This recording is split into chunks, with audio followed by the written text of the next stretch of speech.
Bonsoir à tous et bienvenue dans le journal. Voici les titres de ce dimanche. Le dossier de la 2 s'intéresse ce soir au vent du développement qui souffre sur Fakobli. Cette localité située dans la région du Guémon, à l'ouest du pays. Les routes impraticables et le délestage sont bientôt un lointain souvenir. Les populations expriment leur joie dans le sujet de Théodore Zouzou et Maïssa Kogueï en début de journal. Et puis, le régime syrien est de nouveau membre de la Ligue arabe. La Syrie avait été écartée de l'organisation depuis 2011 après la répression d'un soulèvement populaire qui a dégénéré en guerre dévastatrice. Voilà pour le sommaire. Vous êtes les bienvenus. Et pour commencer ce journal, les dossiers de la 2, mais juste après ceci.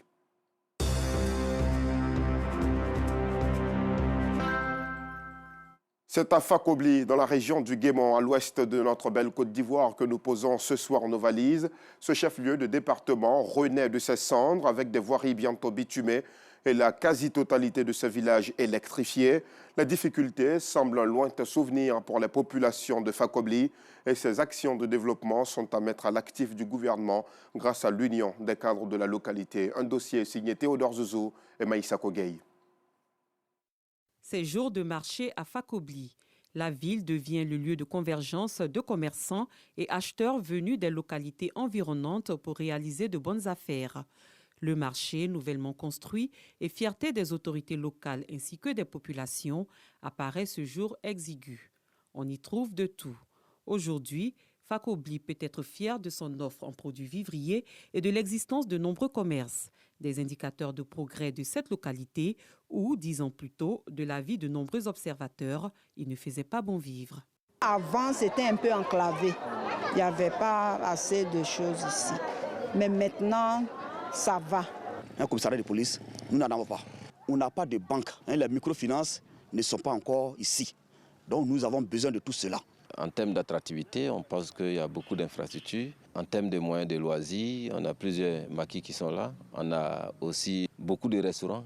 Aujourd'hui, à Fakobli, contrairement au passé, sont des éléments qui peuvent permettre d'attirer.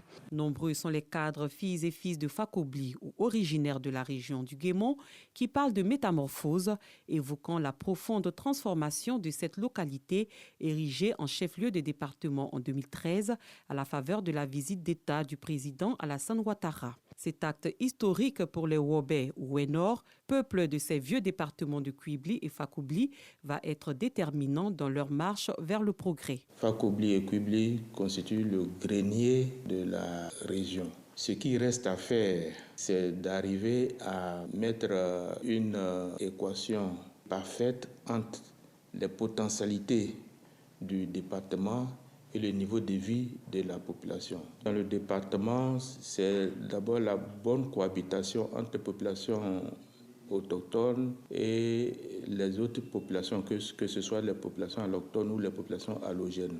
Le développement a été véritablement amorcé. Si bien qu'aujourd'hui, la couverture au niveau de l'électrification est à 99%. Au niveau de l'éducation, beaucoup de choses ont été faites également. Sur le plan sanitaire, beaucoup de centres de santé aujourd'hui dans les villages, si bien que le visage de Fakobli a fondamentalement changé. Les cadres, filles et fils de Fakobli veulent être des acteurs de développement de leur région. Ils n'hésitent pas à mener des actions au service de la communauté. Sur le territoire communal, 20 km de voiries sont en cours de réalisation, en complément de ce que fait la mairie. Plusieurs routes, faute d'entretien, sont l'objet de réouverture. Nous n'allons pas attendre l'État de Côte d'Ivoire à tout faire pour nous. Et si chaque enfant peut apporter sa pierre à l'édifice, je pense bien que Fakobli va renaître de ses cendres et va être vraiment bâti comme il se doit. Et après, l'État viendra, comme on dit, en renfort. Des travaux qui ont l'avantage de donner à Fakobli un visage plus radieux, en cohérence avec son statut de chef-lieu de département. Si les populations s'en félicitent, elles regrettent que les liaisons intérieures, les routes reliant les chefs-lieux des départements aux chefs-lieux de sous-préfecture et celles reliant les chefs-lieux de sous-préfecture à leurs villages respectifs sont encore difficiles. Pour quelqu'un qui arrive d'Abidjan, par exemple, à 18h, 19h, pour aller, par exemple, dans son village comme Kanebli, Sémia ou les autres villages, il n'y a pas de taxi. il est obligé de chercher les taxis motos pour partir avec. Et ces taxis motos, c'est eux qui nous permettent de vraiment sortir de ce problème que nous vivons aujourd'hui à Fakobli. Je fais la ligne de Fakobli-Kubli, en passant par Pombli. La voie est très accidentée.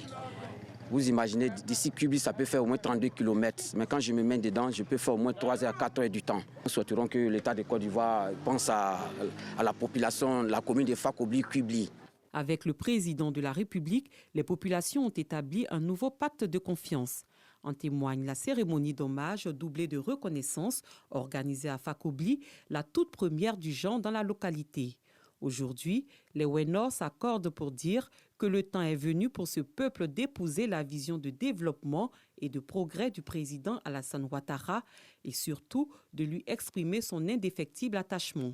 Cela pour tout ce que la région du Guémon a obtenu et est en droit d'attendre, particulièrement les villes de Kouibli et de Fakobli qui doivent relever encore bien de défis. On continue toujours d'œuvrer dans nos partis politiques, mais il faut qu'on accepte de se mettre ensemble, de s'asseoir véritablement pour parler développement de Fakobli. Depuis le temps où Fouette-Boigny, c'est aujourd'hui que nous voyons véritablement ces projets d'envergure au niveau de la Côte d'Ivoire. De façon unanime, les populations ont reconnu le travail que le président Ouattara est en train de faire et ont pris l'engagement de le suivre désormais et vraiment d'être à l'écoute de tout ce qui sera dit parce qu'il apporte le développement au pays. À travers les services déconcentrés et structures décentralisées, l'État marque sa présence dans les 2 départements du Ouest-Nord qui sont Fakobli et Kouibli. Leur marche vers le progrès s'accompagne de la nouvelle dynamique que lui impulsent leurs populations respectives. Les jeunes gens viennent dans les villages, viennent dans le département parce qu'ils sont convaincus maintenant de ce qu'ils peuvent vivre décemment des possibilités qu'ils ont sur place ici. Les espoirs pour demain, c'est vraiment que les outils conçus par l'État pour booster le développement puissent jouer pleinement leur rôle. Le grand projet que nous avons tous rêvé jusqu'à présent de relier Mans à Kouibli va se concrétiser cette année 2023.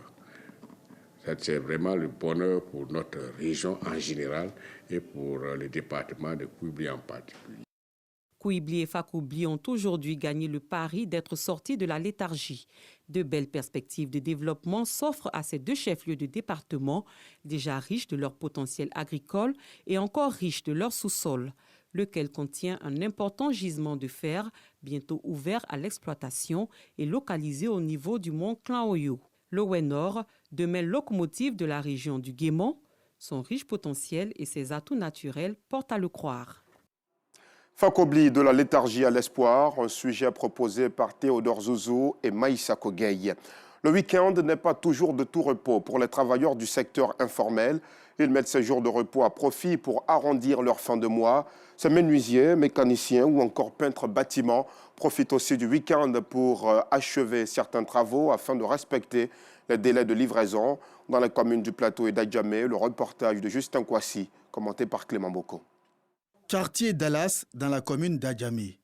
C'est ici qu'Ali Baba, septuagénaire, exerce le métier de menuisier.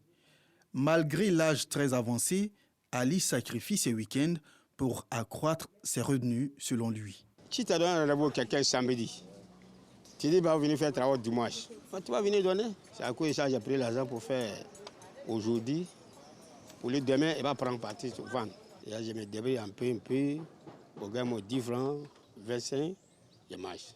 La menuiserie est un métier qui fait appel à la force physique, donc pas aisé pour les personnes de son âge. Malgré cela, Ali a toujours fait cavalier seul. Je ne travaille pas apprenti là, je travaille pas apprenti maintenant là, hier. Demain, alors il va aller, moi je montrer lui travail. Oh, il doit aller goubiller son atelier, il n'a pas parti. Chez mon client vient petit, il va prendre derrière moi. En face de lui, des mécaniciens en pleine activité dans ce garage. Dimanche, souvent aussi, là, les clients aussi, qui sont là, les gars aussi là. C'est dimanche aussi, ils ont le temps pour qu'on travaille sur les voitures. Les jours ouvrables n'ont pas le temps. Donc, là, souvent aussi, dimanche, on vient tuer le temps. Et puis, à 17h, 16h, on rentre à la maison. Lundi matin, on reprend. Pour le responsable du garage, le dimanche est un jour comme tous les autres. Une occasion de se faire plus d'argent et permettre aux employés de mieux apprendre. Bon, le dimanche, quand on vient, souvent, ça donne Que Dieu nous sourit même, que les jours ouvrables. L'Anguette n'a pas gagné le lundi, les jours de travail, mais dimanche tu peux gagner. Mes petits apprentis là, ils ont le temps libre de toucher ce qu'ils n'ont pas touché à lundi même. Les trucs qu'ils n'ont pas fait là, il faut voir, il vient. L'Anguette a venu là, il a fini de faire. Autre commune, même ambiance. Ici, Kokou, peintre bâtiment, met à profit ce dimanche pour respecter le délai d'un contrat qu'il peine à terminer malgré son abnégation au travail pendant les jours ouvrables. Comme c'est week-end, c'est ça, ma patronne m'a dit de venir faire travail. Parce que en semaine, les gens viennent garer voiture, les gens viennent payer. On ne peut pas mélanger avec les gens. C'est pourquoi aujourd'hui, le week-end, le coin est libre. On est venu faire le travail. Là. Il est aidé dans sa tâche par Étienne, un apprenant. Ce dernier, il trouve son compte. Normalement, je dois partir à l'église, mais comme aujourd'hui, c'est pourquoi on est venu faire travail là. Quand il gagne là, je fais un peu d'économie, je donne un peu à ma maman, puis je prends un peu pour faire mes choses là. Si le week-end est synonyme de repos pour certains travailleurs, pour d'autres, travailler le week-end n'est pas une option, mais une obligation pour arrondir les fins de mois. Dans le chapitre de la santé, ce 7 mai marque la journée mondiale des orphelins du sida. La prise en charge des orphelins du sida constitue un défi humanitaire, économique et social majeur. Les réinsérer dans la société leur permettra de ne plus être des proies faciles pour la délinquance, la prostitution ou la drogue, selon l'association François-Xavier Bagnou, à l'initiative de la journée mondiale des orphelins du sida créée en 2002. Dans un autre chapitre, les jeunes Ivoiriens sont invités à s'engager dans l'entrepreneuriat au moment où l'année 2023 a été décidée par le président de la République, année de la jeunesse. Le reportage de Maïssa Kogei. Pour aider les jeunes à adopter des comportements exemplaires afin de faciliter leur insertion socio-professionnelle, des cadres de la commune d'Abobo se sont rendus au lycée Saint-Gilbert-Diago. Objectif, sensibiliser les élèves tout en leur offrant des ordinateurs et des imprimantes afin de faciliter leur apprentissage. Nous sommes très contents pour les machines. Nous n'allons plus faire les rangs dans le cyber et risquer nos vies. Parce qu'un élève en kaki dans le cyber, maintenant on considère comme c'était un accueil. Donc, comme il est venu nous donner des kits, nous sommes libres de faire les recherches ici et de saisir nos documents. Je suis là pour les encourager en faisant ce don d'équipement informatique. Aujourd'hui, sans l'informatique, on est limité. La délégation de cadres a par la suite mis le cap sur la maison de la jeunesse d'Abobo. Au cours des échanges, les jeunes n'ont pas manqué de présenter leurs différents projets afin de bénéficier du soutien du gouvernement et des cadres du pays. Tous se disent heureux de prendre part à cette rencontre. C'est toujours un réel plaisir de recevoir les cadres de la commune pour venir s'enquérir des réalités des jeunes. Il est venu les bras chargés pour venir accompagner les initiatives des jeunes. C'est toujours un plaisir. Nous avons discuté sur des thématiques relativement au développement de la jeunesse. Et je pense que cela nous donnera encore l'envie de se revoir et pour mener des actions encore plus concrètes. Les cadres de la commune d'Abobo invitent les jeunes à prôner l'amour, l'union, la solidarité, le vivre ensemble et à être des ambassadeurs de paix et de la non-violence. Dans la région du Folon, au nord-ouest du pays, les producteurs de l'anacarde sont sensibilisés au respect du prix fixé par le gouvernement. Au moment où s'ouvre la campagne 2023, l'on invite les producteurs à se désolidariser de toutes les pratiques nuisibles à l'anacarde, comme nous l'explique Maïssa Kogei. Rencontre producteurs de noix de cajou et président de la coopérative de cette spéculation agricole de la région du Folon. Il s'agit pour les initiateurs de former la cible sur la mise en pratique des recommandations des structures spécialisées pour un meilleur rendement. Le conseil d'administration de la coopérative Scoops Baraka sensibilise également contre l'utilisation des produits phytonuisibles. Privilégier le travail en équipe est la solution, option qui permet de relever les défis les plus énormes. Le producteur Amda, un premier producteur en Côte d'Ivoire devant le Vietnam. En effet, le gouvernement n'a cessé de travailler et de créer un environnement favorable. Fluidifier, favoriser l'installation d'industries de transformation du secteur. Et tout ce climat a bénéficié donc au secteur agricole en général et en particulier celui de l'anacarde. Le président du conseil régional du Folon et le député maire de Samatigila encouragent les producteurs à se départir des complicités avec les acheteurs qui ne respectent pas les prix fixés par le gouvernement. Comment faire pour que nos parents soient rémunérés au prix homologué? Comment faire que nos parents produisent la meilleure qualité? Comment faire pour ne pas qu'ils soient grugés? Cela me suffit et cela me permet de comprendre que tu maintiens et que tu valorises ce qu'on t'a enseigné. En tout cas, je suis fier de toi. J'ai rêvé que le district de Ngélé était capable de faire ce qui se faisait à Korogo. Une première transformation locale communautaire. Au terme de la campagne 2022, le pays a enregistré plus d'1 million de tonnes de noix de cajou. Cette production correspond à une hausse de 6% par rapport à 2021. Dans quelques semaines, les pèlerins ivoiriens s'envoleront pour le pèlerinage à la Mecque, 5e pilier de l'islam. Mais avant le départ, il est important de bien maîtriser les rites du Hajj afin d'en avoir les pleins mérites. Les candidats au Hajj sont donc en formation dans des écoles et des mosquées. Et nous avons pris part à une séance de cours préparatifs dans la commune d'Atekoubé. Le reportage de Bintou Pekele. Nous sommes dans une école, mais les cours dans cette classe ne sont pas des cours ordinaires. Ces hommes et femmes sont candidats pour le Hajj 2023, pèlerinage à la Mecque. Et pour réussir le 5e pilier de l'islam, il faut connaître ses rites obligatoires et facultatifs. Nous leur apprenons le minimum que tout pèlerin doit savoir avant de quitter chez lui et se rendre sur les lieux saints. Ce que le pèlerin doit faire, comment il doit se comporter, comment se rapprocher de son Seigneur. Les lieux saints, on explique l'histoire, comment ça se passe. Ça, c'est l'encadrement, on va dire théorie. Et arriver sur les lieux saints, donc c'est la pratique jusqu'à la fin du Hajj. Au nombre des rites obligatoires, le tour de la Kaaba 7 fois. Pour le maîtriser, une Kaaba en miniature installée au sein de la classe sert de témoin. La démonstration est faite par l'imam Amidou Berté. Depuis 20 ans, il accomplit le Hajj. La formation aussi à plusieurs niveaux. Et au niveau du groupe Vert Paradis, nous avons un département administration qui est dirigé par moi-même.